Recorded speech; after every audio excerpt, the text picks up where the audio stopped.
Hi, it's Tara here, and I've got a story to tell you. It happened a few months ago, but it's still fresh in my mind.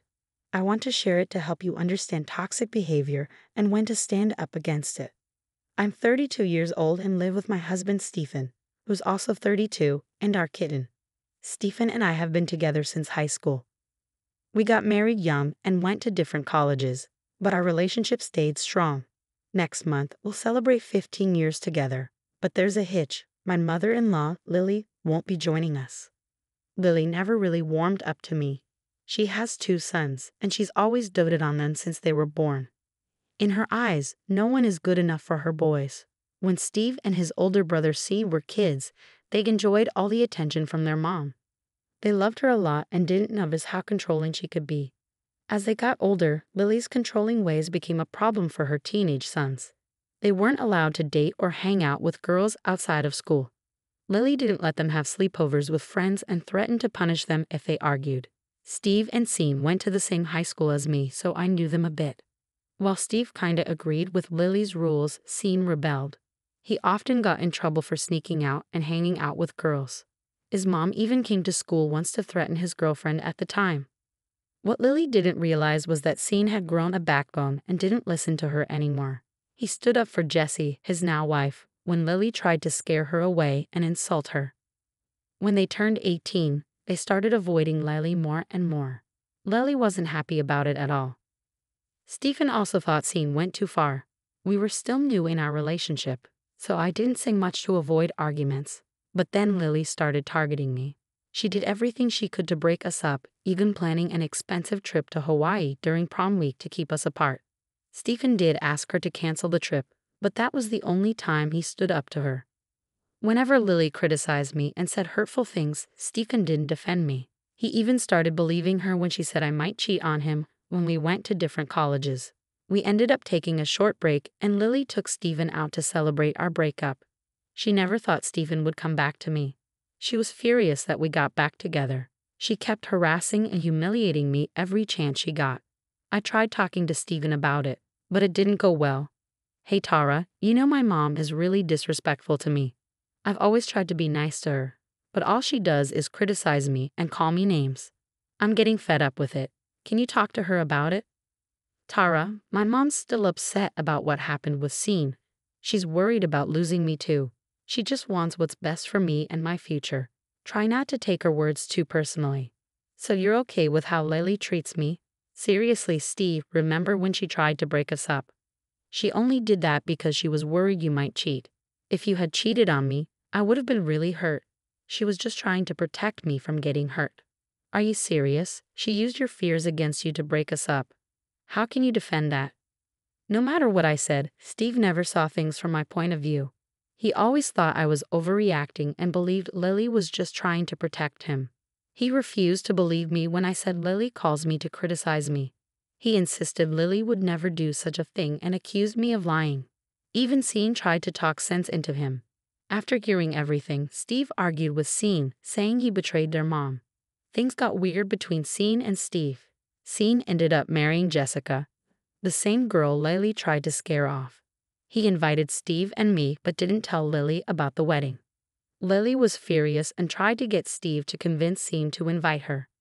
Steve, always siding with his mom, argued with Sean because of Lily. He almost didn't go to the wedding to support her. I said to him, "Are you really going to skip the wedding to support Lily? Remember what she did to Sean and Jessie in high school? She still complains about Jessie and blames her for taking Sean away. Why should they invite her to their wedding? Look, you don't know everything. It's all a big misunderstanding. Mom was just trying to do what she thought was best for Sean. She can get carried away sometimes, but she's willing to patch things up.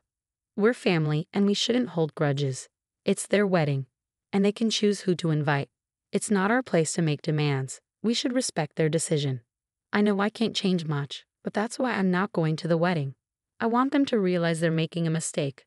I'll RSVP tomorrow. They'll still have time to reconsider." Stephen, if you skip the wedding, they might cut you out too. They've already done that to Lily. Are you sure you want to risk losing your brother over this? After a lot of arguing, he finally agreed to go to the wedding. I was relieved, hoping things might improve. He saw how happy Sean and Jesse are without Lily's interference. They even moved far away and had the wedding there to keep Lily away. When Stephen showed Lily the pictures, she lost it. She cried on his shoulder and made him stay with her for a month. He even canceled our trip to Colorado to make it up to her. I was really upset by how he handled everything. However, I knew our love ran deep, and breaking up wasn't an option anymore. I just hoped Stephen would see the truth about Lily's awful behavior. Fast forward to 2 years ago, Stephen finally proposed, and I said yes. Lily was upset but pretended to be happy for him. Later, I found out she refused to give him her engagement ring because she thought I was a gold digger and our marriage wouldn't last. I love the ring Stephen picked for me. We're both engineers, so we make good money. He could afford to buy the ring himself. Plus, I'd rather wear something he chose than have Lily's jewelry. Wedding planning was a mess. Lily kept getting involved in everything, from cake tasting to picking a venue. She had to have a say in everything. She didn't like my ideas and tried to change the theme. Lily said my vintage theme was boring and tacky. I ignored her, but Stephen didn't. We discussed every decision carefully. I finally spoke up. This is getting ridiculous. It's our wedding, not hers. Your mom needs to give us space to decide for ourselves. I don't want her input on everything. She hates everything I choose. You need to tell her to back off. Tara, Mom just wants what's best for us. She's been to more weddings than us. So her input could be helpful in the future. You know she missed Sean's wedding. She just wants to enjoy mine. I'm tired of hearing that excuse. She deserved to be uninvited from Sean's wedding. That was all her fault because Jesse didn't let her interfere.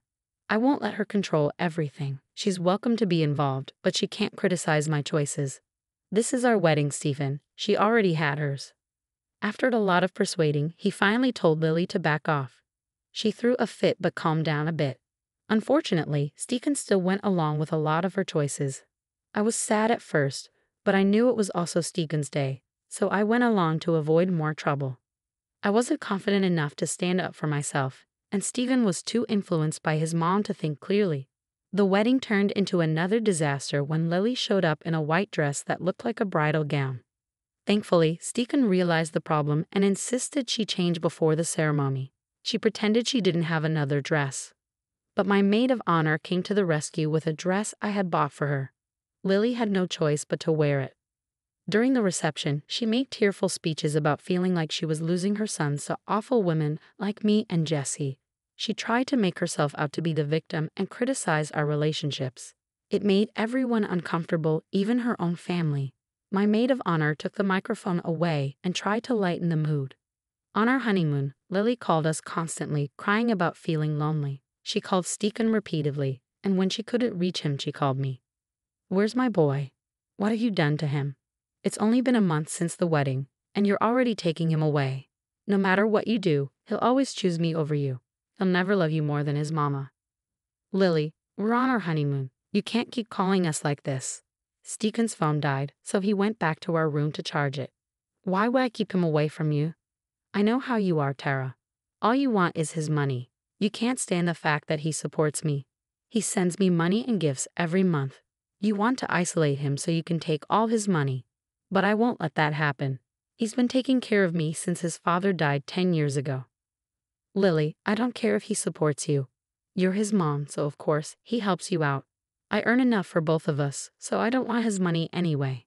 You need to stop accusing me. Shut up. You may fool him, but I know what kind of woman you are. Now give the phone to my son right now. I need to talk to him. Dealing with her on our honeymoon was just one of many tough conversations. When we got home, she cried for days because we didn't take her along. It was surprising when she scolded Stephen for going without her. But as usual, he focused on comforting her and ignored my concerns. I was slowly learning to handle her tantrums and speak up for myself. Things were okay until I found out I was pregnant. We were thrilled, and Stephen wanted to tell Lily right away. I was nervous, but I figured she'd be happy about her first grandchild. I couldn't have been more wrong. As soon as she found out, she started crying and yelling. She accused me of trapping Stephen with a baby to take him away from her. She even claimed I cheated on him and was passing off the baby as his.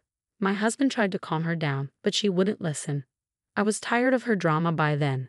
Her tantrums lasted for 2 weeks before she decided to visit us.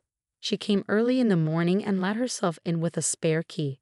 Lily acted overly happy about the baby and even brought me gifts. Stephen thought she had finally accepted the baby, but I wasn't so sure. That evening, Lily offered to make us tea because it was chilly outside.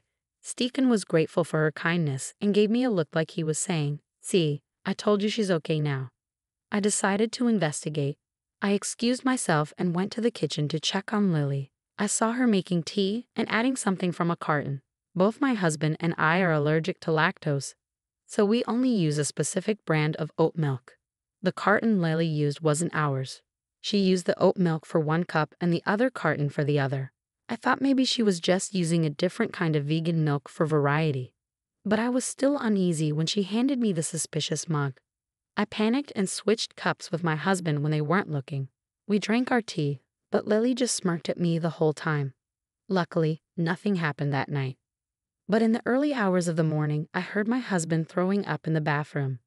He kept going back and forth, and it woke me up. Eventually, he came out and lay down on the couch, looking like he was in a lot of pain. Lily came out too and looked worried when she saw him suffering. She started crying. That's when I realized she had used cow milk in our tea. I was furious, but first, I had to get Stephen to the hospital. I called 911, and they sent an ambulance. Stephen was in a lot of pain and almost passed out. We got to the hospital, and the doctor said he needed to stay overnight. When the doctor came for a consultation, I made Lily confess to everything in front of Stephen. She was worried about her son, so it wasn't hard to get her to admit it. The doctor shook his head and said Stephen needed to stay in the hospital for a day. Stephen looked troubled, and suddenly he started to see through Lily's actions. He was baffled by what she had done. He asked her, "Mom, you know I'm allergic to milk. Why did you use it? We don't even keep cow milk in our fridge. Why did you bring it here? And Tara doesn't drink cow milk either, you know that." "Stephen, believe me, I didn't mean to hurt you. I don't know how this happened. I know you can't have milk. I'm your mother." "Then why did you put milk in my tea, Mom? What happened?" Lily just kept crying in the corner. That's when I decided to tell him the truth. "I know why Lily brought cow milk into our home. You see, it wasn't meant for you. It was meant for me." "What?" "Tara, you can't have cow milk either. Lily knows that. Why would she bring cow milk for you? I don't understand." "Lily wanted to hurt me and our baby. I don't know why, but she wanted me to suffer. She gave me the cup you drank from. I switched our cups because I didn't want to risk our child's health. Turns out, I was right. There's no way she would do that." "You're lying, Tara." "Mom, say something. You told me you were happy for us. Tell me you didn't do this." Lily started wailing and screaming. It got so loud that a nurse had to take her out. None of us wanted her there anymore. Stephen was shocked and traumatized by what she did. He apologized to me and promised to keep Lily away from our lives. I comforted him as best I could and took him home the next day. I changed the locks on our house while he was in the hospital. He called Lily and told her we were cutting off contact for good. More crying and wailing followed. "Mom, after what you've done, I don't want you around. I've always defended you, but I see now how much you've hurt my family. I won't allow it anymore. You've crossed the line." "Stephen, please. I didn't mean for this to happen. I felt lonely because you were spending all your time with her. I thought the baby would make things worse. I just wanted to hurt her a little and make her suffer. I'm sorry. Sorry doesn't change what you did. It's unforgivable. I can't even imagine what would have happened if Tara drank the tea you gave her. I'm disgusted with you, and I don't want to hear from you again. Leave us alone." With that, we started cutting off contact with her. She showed up at the house and tried to get in with her keys. When she saw we changed the lock, she started banging on the door. We called the cops and let them handle it. We blocked her on all our phones and social media. Sean and Jesse informed our extended family about the situation. Everyone was disgusted and appalled by her behavior. After discussing Lily's actions with me, Stephen, Sean, and Jesse, we decided to get a restraining order against her. We had evidence from our security cameras and her confession to the doctor. The order was granted quickly. So far, she stayed away but has tried to gather information from our extended family. No one has entertained her demands, and we've cut off financial support, so she had to get a job at Walmart. We're rebuilding our relationship with Sean and Jesse. Stephen and Sean had a heart-to-heart conversation and resolved their issues. Jess and I were always close, so this brought us even closer. Thankfully, my husband has finally seen the truth and protected me from Lily. We're happy and eagerly awaiting the birth of our child. To be safe, I made it clear to Stephen that Lily won't have a relationship with our child. To my surprise, he agreed immediately. Our household is peaceful now that Lily's gone for good. We might move to Scene City after our child is born. I'm not sure what the future holds, but I know we'll face it together.